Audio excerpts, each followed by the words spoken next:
నటుడు సైఫ్ అలీ ఖాన్ ఇంట్లో ఆయనపై జరిగిన దాడి దేశవ్యాప్తంగా సంచలనం కలిగించింది.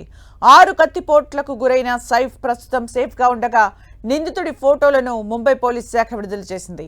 ఈ క్రమంలో అసలు అక్కడ ఏం జరిగిందనే సందేహాలు ప్రారంభమయ్యాయి. ఈ ఘటన వెనుక ఏం జరిగిందనే విషయాన్ని తేల్చేందుకు ముంబై ఎన్కౌంటర్ స్పెషలిస్ట్ దయా నాయక్ ఎంట్రీ ఇచ్చారు.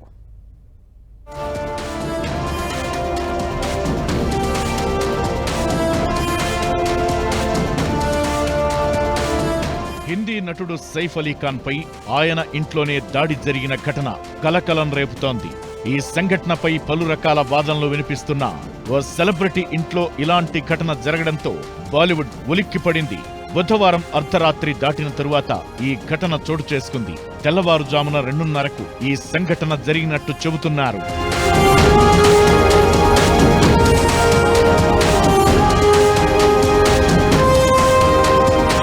హై సెక్యూరిటీ జోన్లో ఉన్న బాంద్రా వెస్ట్ ప్రాంతంలో గల సద్గురు శరణ్ బిల్డింగ్స్ లో భార్య కరీనా కపూర్, 2 పిల్లలు తైమూర్, జేహ్తో కలిసి నివసిస్తున్నారు సైఫ్ అలీ. ఆయన ఇంటికి ప్రైవేట్ భద్రత కూడా ఉంది. అర్ధరాత్రి దాటిన తరువాత గుర్తు తెలియని వ్యక్తి ఇంట్లోకి చొరబడ్డాడు. తన వెంట తెచ్చుకున్న కత్తితో బీభత్సం సృష్టించినట్టు తెలుస్తోంది. పని మనిషితో గొడవ పడుతుండగా సైఫ్ అతన్ని ఆపాలనుకోవడం, ఈ క్రమంలో దుండగుడు సైఫ్ అలీ ఖాన్ పై 6 సార్లు దాడి చేశాడని పోలీసుల కథనం. ఈ కేసుని ఎన్కౌంటర్ స్పెషలిస్ట్ దయా నాయక్ ఆధ్వర్యంలో విచారణ చేపట్టారు. इनके घर पे गया था, ये भी पता चला है। अभी तक के इन्वेस्टिगेशन में ये एक चोरी का अटेम्प्ट था, ऐसा हमारे इन्वेस्टिगेशन में निष्पन्न हुआ है। एक्यूज को जल्दी अरेस्ट करने की कोशिश हमारी चल रही है और एक बार एक्यूज अरेस्ट हो जाता है तो उसके बाद आगे के डिटेल्स ये हम आपसे डिस्क्लोज कर पाएंगे। దాడి జరిగిన తరువాత తెల్లవారుజామున 3 నుంచి 3:30 మధ్య సైఫ్ అలీ ఖాన్ ఆస్పత్రిలో అడ్మిట్ అయ్యారు. ఈ సందర్భంగా సైఫ్ అలీ ఖాన్ ని ఆయన కుమారుడు ఇబ్రహీం అలీ ఖాన్ ఓ ఆటోలో ఆస్పత్రికి తరలించడం కూడా సంచలనం కలిగించే విషయమే.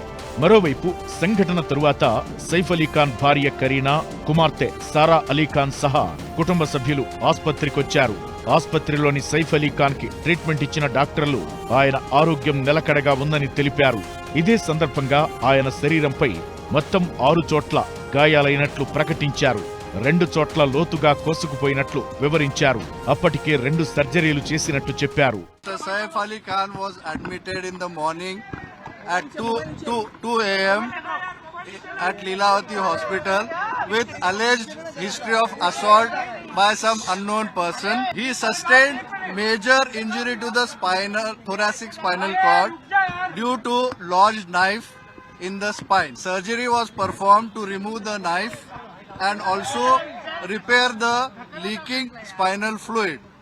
2 other deep wounds on his left hand and one on the neck was repaired by plastic surgery team. He is completely stable now.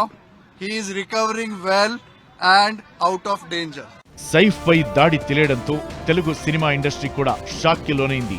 Megastar Chiranjeevi, junior NTR సహా పలువురు సైఫ్ కోలుకోవాలని ఆకాంక్షిస్తూ ఎక్స్ వేదికగా స్పందించారు.